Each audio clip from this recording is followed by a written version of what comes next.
दोस्तों, जीवन का सबसे कीमती धन क्या होता है? एक शिष्य ने अपने गुरु से सवाल किया।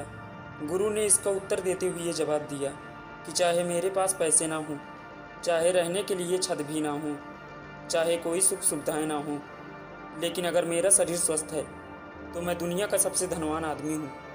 शिष्य ने पूछा कि गुरुदेव, आपकी उम्र 100 साल को पार कर चुकी है और फिर भी आप इतने स्वस्थ हैं।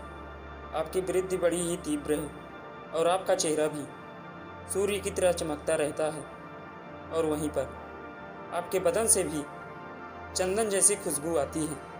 शिष्य ने कहना जारी रखा कि गुरुदेव, मेरे मन में बहुत बार आया है कि मैं आपसे इसका रहस्य जानूं, लेकिन संकोचवश मैं आपसे पूछ नहीं पाता हूं। कृपया करके आज मुझे वो साधारण से नियम बताने की कृपा करें जिनसे मैं भी आपकी तरह स्वस्थ और निरोगी रह सकूं।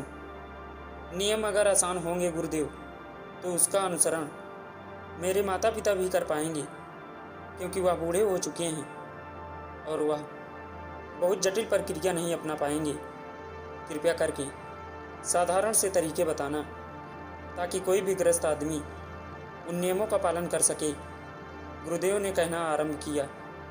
सबसे पहले उन्होंने बताया कि सबसे पहले तुम्हें पाचन तंत्र की क्रिया को समझना होगा। जो भी आयुर्वेद का विद्वान होता है वो यह जानता है कि अगर आपका पाचन तंत्र लगातार भोजन पचाने में लगा हुआ है तो स्वाभाविक है कि ऊर्जा की एक खास मात्रा आपके भोजन को बचा रही है। इसी कारण ज़्यादा भोजन करने के बावजूद आपका दिमाग और आपका शरीर अपने बेहतरीन स्तर पर काम नहीं कर पाता। तुमने देखा होगा कि भोजन करने के बाद जब पाचन क्रिया शुरू होती है तो हर जानवर नीचे बैठ जाता है। वह बस बैठ जाते हैं, क्योंकि दूसरी चीज़ों के लिए पर्याप्त ऊर्जा नहीं बचती है। चाहे वह मांसाहारी हो या शाकाहारी हो, हर जानवर खाने के बाद नीचे बैठ जाता है, और यह इंसानों के लिए भी एक प्राकृतिक ज़रूरत है। खाने के बाद वह बैठ जाना चाहते हैं, क्योंकि दूसरी चीज़ों के लिए पर्याप्त ऊर्जा नहीं होती।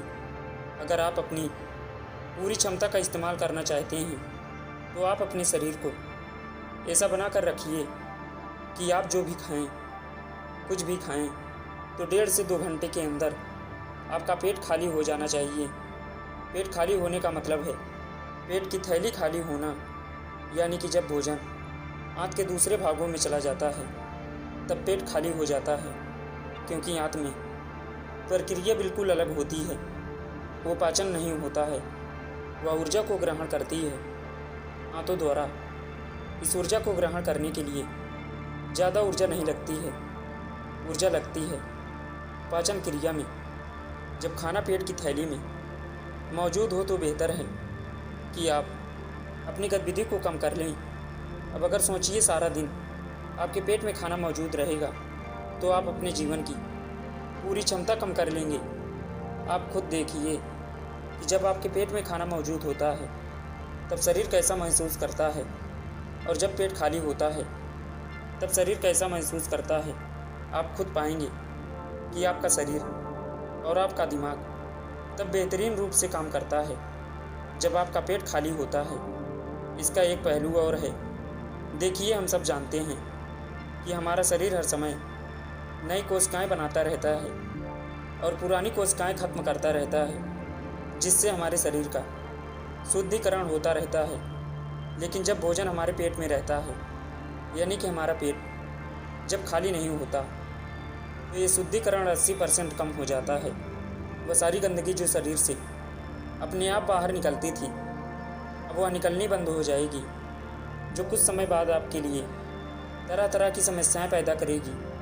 देखिए, योग में पेट का हमेशा साफ रहना बहुत ही महत्वपूर्ण होता है। किसी भी परंपरा में अगर आप देखेंगे तो आप पाएंगे कि जब भी आप किसी आयुर्वेदिक डॉक्टर या किसी वैद्य के पास जाते हैं तो सबसे पहले वह आपके पेट की सफाई करते हैं, क्योंकि वह जानते हैं कि आपकी ज़्यादातर समस्या पेट साफ न होने की वजह से है।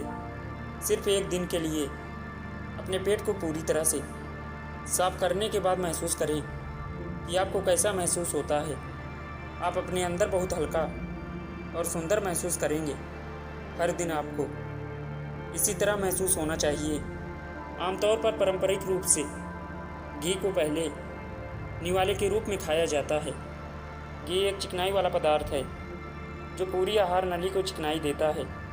आपको सबसे पहले इसे ही खाना चाहिए ताकि यह भोजन के प्रवाह को आसान बना दे। जब आप बहुत मसालेदार भोजन खाते हैं तो उसे खाने से पहले आपके भोजन के मार्ग पर घी की परत चढ़ाना बहुत अच्छा होता है। घी का महत्व ये है, आहार नली को साफ रखता है। तो जो व्यक्ति घी का उचित तरीके से सेवन करता है उसका पेट हमेशा साफ रहेगा, क्योंकि वहाँ कुछ नहीं चिपकता, वहाँ कुछ भी लंबे समय तक ठहर ही नहीं सकता।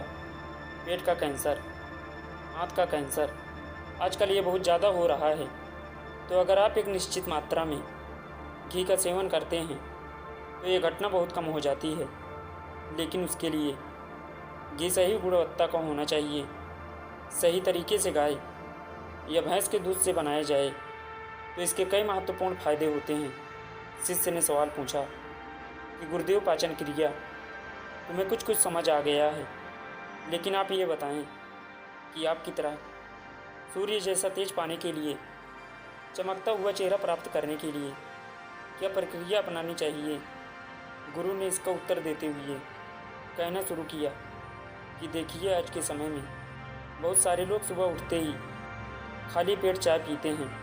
चमकता हुआ तेजस्वी मुख पाने के लिए हमें कुछ प्रक्रिया नहीं अपनानी, हमें बस अपनी दिनचर्या सही करनी है, अपना खान पान सुधारना है।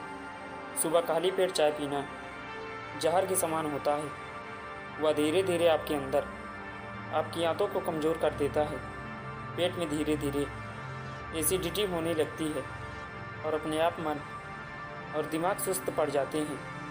सुबह उठते ही तुम्हें लंबे चांदी या मिट्टी के बर्तन में रखा हुआ पानी पीना चाहिए, लेकिन चांदी और मिट्टी की तासीर ठंडी होती है, इसलिए कप, अस्थमा या दमा जैसे रोगी इसका उपयोग ना करें। रात में आपने चांदी, तांबे या मिट्टी के बर्तन में पानी रख दिया और सुबह खाली पेट उसे पिएं। शिष्य ने सवाल किया, गुरुदेव, बिना दातून किए हुए अगर वह पानी हम पिएंगे तो हमारा वासी थूक हमारे अंदर ही चला जाएगा।